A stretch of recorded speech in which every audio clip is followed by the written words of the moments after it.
Today on CityCast Madison. It's Thursday, so of course we're dishing on Madison's food scene. And in case you missed it, fall is officially here, which means it's time for cozy activities and, of course, pumpkin spice lattes. Madison is awash in quality coffee shops. And whether you're looking for that perfect PSL or just want a strong drip, guaranteed there's a spot for you. But with so many options, it can be hard to know what's good. So to get into the spirit of the season, we're revisiting our conversation from last December with local journalist and writer of the Boss Barista newsletter, Ashley Rodriguez. It's Thursday, September 26th. I'm executive producer Haley Sperling, and here's what Madison's talking about.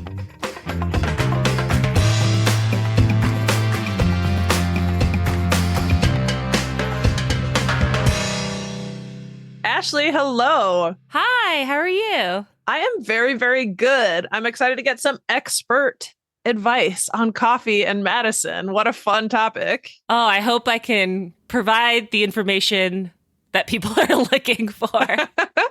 So right off the bat, what's the best coffee shop just to get a fresh cup of joe? Oh my goodness. Okay, so I think I have to preface this by saying that the coffee community is very small, so it'll be very hard for me to give unbiased opinions just because everybody knows everybody. Everybody's friends with each other. And one of my closest friends owns a coffee shop in the square called Bradbury's. So I go there pretty often. Is that your best coffee shop for a fresh cup of joe? Yeah. For sure. Especially if it's not in my neighborhood. So that's definitely a place that I'm destination going to drive to. But for people who are just I want a hot cup of coffee, I'm a big proponent of neighborhoods.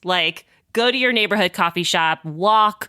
If you don't live within walking distance, find something that's in your neighborhood because that's going to be the most satisfying cup of coffee. And in my neighborhood, Revade. Nice. It's by some of the folks behind Johnson Public House and Kin. So they're roasting in the facility too. So it smells incredible every time you go in. And then the baked goods that they have are 20 out of 10 exceptional. But it's a 10-minute walk from my house. So I go there a lot too. Yeah, it truly is a small community.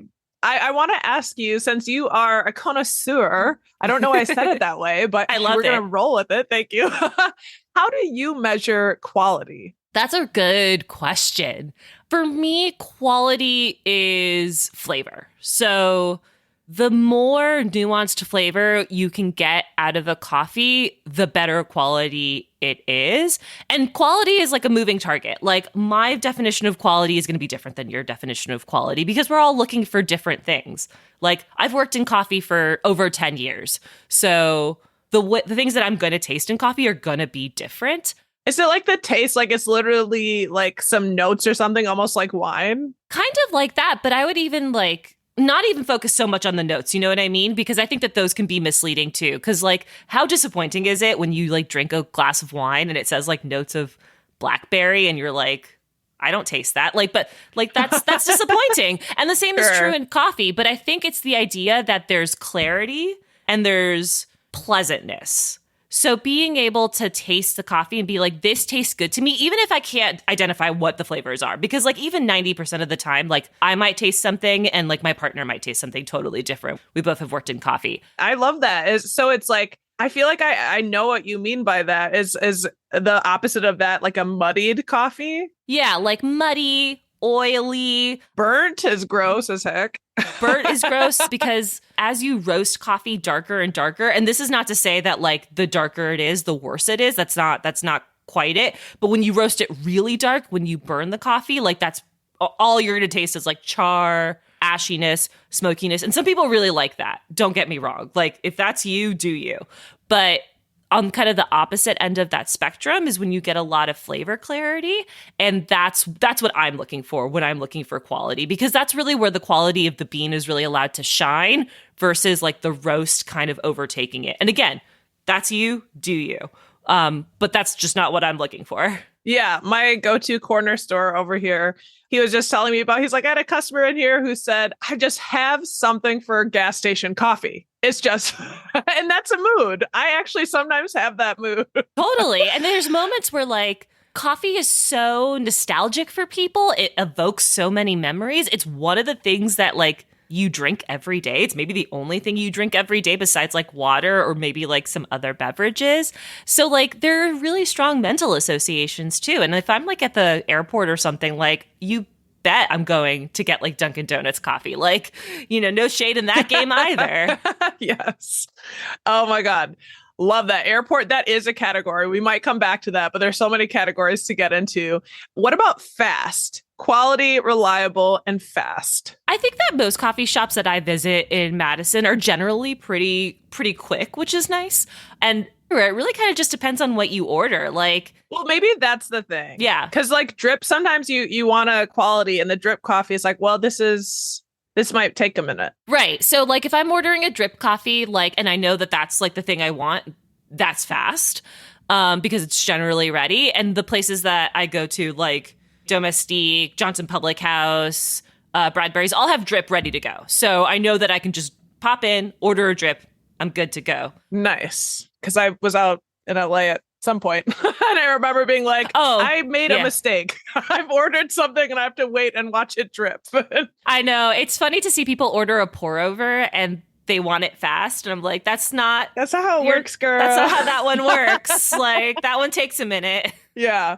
Well, what about the treat yourself arena? Like, where do you go when you want to get fancy? So there's a coffee shop that I absolutely love called Broken Board, and it's inside of a skate shop.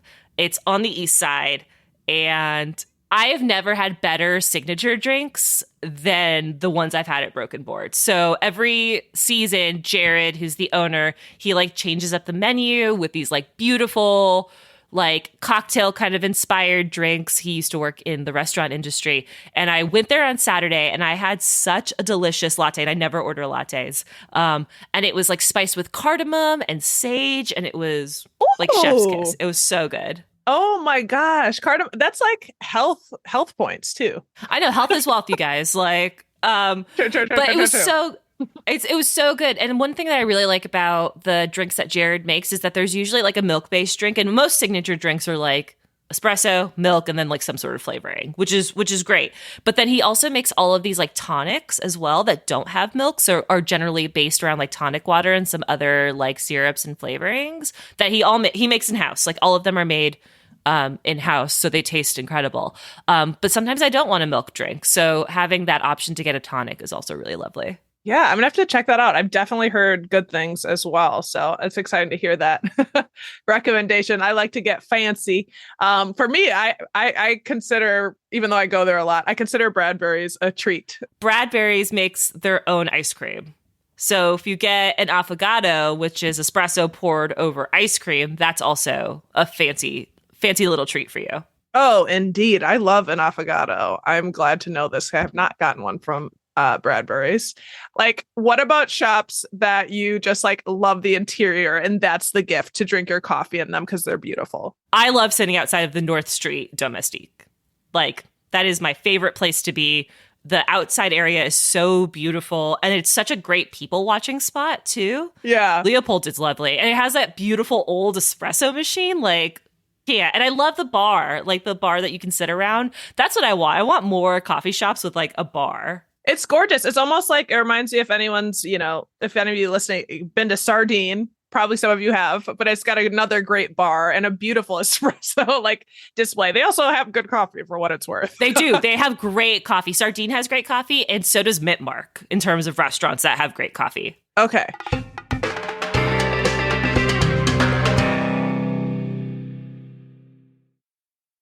How about coffee shops for focus, like getting some work done? That's a great question.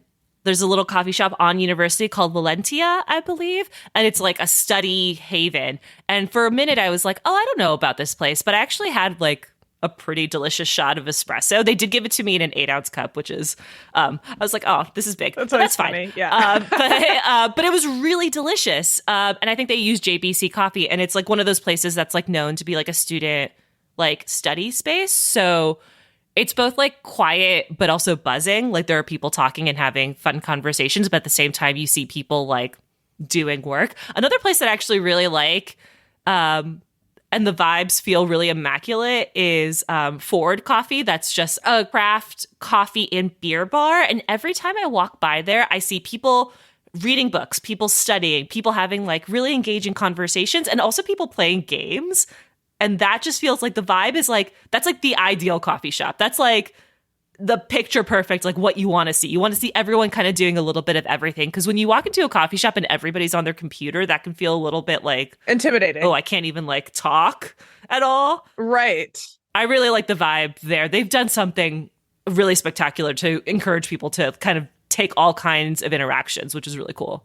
Haley Sperling was telling me all about Forward and sent pictures. Like, oh my gosh, this is really cute. I haven't been in there.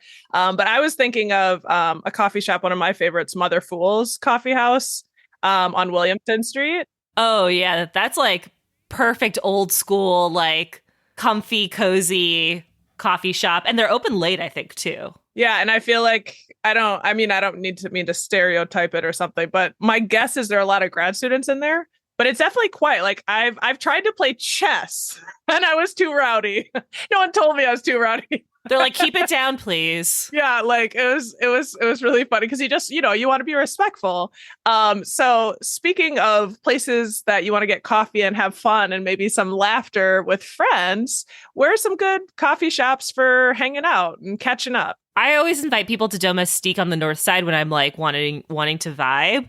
If I want a treat, I'll go to the one on Willie Street because Batch is right next to it. I also really like Madison Sourdough. That always feels like a scene too, like watching people like coffee. Order. And they have great coffee and they also have great treats. And like I think if you're like hanging out with friends, like you want the option to have like a little treat for you. True. So I really like going to Madison Sourdough for that kind of stuff too. Yes. I feel like Leopold's, that's a place I take friends. Good coffee. Do you know about any other new coffee shops that opened up this year? I feel like North Street opened up last year. Broken Board is like pandemic-y new. Like sometime in the pandemic, I believe they opened. Is North Street the very poppin'? Yeah, I actually wrote an article about the North Street location for Isthmus. It's quite the scene. It's quite the scene. It's like kind of the perfect little corner too. Like I think it's North Street and Commercial it's on. So they have this like industrial complex. And inside there is a Cafe Domestique. The original location's on Willie Street. So they have their second location there. And then there's also a Youngblood Brewing Company like bar area. And then Bloom Coffee Shop also has like a little counter there as well. So you can kind of get the best of everything. You can get a treat. You can go from coffee to beer. Yeah, depending on when you go. Depending on when you go. And then across the street, there's Tip Top, which I love. That's one of my favorite bars. And then there is, I think, Ogden's. Yeah, the breakfast spot. Yeah. Mm-hmm. So it's kind of like got everything you need. It's a little utopia over there. If you haven't been, definitely go check that out. Are there any other like hidden gems you might be sitting on? I feel like Broken Board is like the hiddenness of gems because like you really have to go there. It's in a strip mall. It's in a skate shop. It's way on the east side, but it's so worth it. It's like one of those, it's like, God, this feels like such a Madison thing. Like when I go to Target on the east side, that's usually where I end up. I'm trying to think of some other hidden gems though. One thing that I don't feel as well versed on, I live on the east side, is I don't know as much about west side coffee shops, but I feel like the east side's kind of kicking the west side's butt a little bit. Just putting the vibes out there. I feel like, yeah, I definitely, in terms of the east side, part of me is like, I wonder if we will assume, like, because it's our side of town. Yeah. But I will say there are tons of coffee shop, including like Cargo Coffee and including Black Locust Coffee, like East Washington shops. East Washington has a lot. I almost want to talk about like the not so hidden gems, or like this might be a hangover for me from college that I still like have ordered it literal delivered to me. And this is more about the breakfast sandwich, but Michelangelo's. Oh, that makes sense. There's nostalgia too for that one for me. Yeah, and it's also like a scene too. Like it's like a place where like you see like people studying and it's late night and like I love that vibe too. Another place that I think that is really beautiful inside now that I think about it is the Wonder State on the square. That place is really stunning and beautiful. Oh, and yeah, and they also have really great food too. That is so good. That is very, very good. one of the like not so hidden gems I just like feel like I have to ask you about is because we've had a jovial rumble about it on our team around Mocha on East Washington. I have never been there. Okay. Well, it's like kind of like a chain. Is it automated? Are there baristas in it? There are baristas, and I just go because it's like totally gross Parks and Rec level like indulgence for me. I get a quad mocha. That's a treat. That's a treat. Literally. But you can't. That's the thing. That's what like I want. Okay, so like this is me maybe soapboxing a little bit, but I think it's really easy to like kind of paint baristas as like pretentious or hip, and like that's not unwarranted. Like that's happens. But like I think the biggest thing that I try to tell people about coffee is that like what you like is good. Like what you like is good. Yes. Do not try to like conform to something that you think should be good if you don't like it. And I am never hurt by like people being like, I just want my latte to be really sugary. Awesome. Good for you. Like I love 20 ounce, like quad whatevers. Like awesome. Live your life. Live your life. Like life is too short. Look, I've got range. Yeah. Like I can drink a double shot of espresso like one day, and then I can drink like, you know, like a venti soy latte with sugar-free vanilla, like whatever nonsense you want to put in another day. We contain multitudes. We contain multitudes. And speaking of liking other things, what about best coffee shops for tea? Oh my goodness. So in general, for me, I think the rule of thumb is if people make really great coffee, they're going to make really great tea because they're going to care to that extent. So for me, I'm looking for places that like brew loose leaf tea or have like some sort of protocol around it. Like you'll see them like actually brewing it, or maybe giving you instructions on like put the tea bag in for like 3 to 5 minutes or something like that. So I've gone to Domestique and had some really beautiful teas there as well. Pretty much everything that I've named as a coffee shop is probably a really good tea spot. One place I haven't been to is it's right next to Robin Room, and it's like a tea parlor. Tea cider. Yeah, I've never been there, but it looks incredible. And it looks like they really take tea very seriously there. They do. And it's beautiful, beautiful tea. And they do like trainings and stuff like that. That's super cool. And this is my last question for you before we let you go. But like, where are the best spots to buy a bag of beans? Oh, definitely Bradbury's. Circle it right back around. Well, because Trevor always brings in all of these like roasters from all over the world. So if you want something that's totally unique or different, like go to Bradbury's every couple of weeks and you'll see something new. And then there's always like the standards too. So if you want something that's like consistent every week, there's always Ruby Coffee, and they have a specific blend that's specific to Bradbury's as well, called Bradbury's Blend. But like I'll go in and I'll see stuff from like George Howell, which is a roaster in Massachusetts. I'll see stuff from like Kopi, which is a roaster in Denmark. So like you can really kind of like explore the world of coffee roasting just by buying a couple of bags of beans from Bradbury's. So go check out Trevor's spot, Bradbury's. I swear to God, every time I go on anything, I go to a restaurant, someone knows Trevor. I got my haircut, they know Trevor. He's a sweetheart. And really, truly, I back up that recommendation. Ashley, thank you so much. It has been a total delight. Thank you for having me. Ashley Rodriguez is the writer of the Boss Barista newsletter.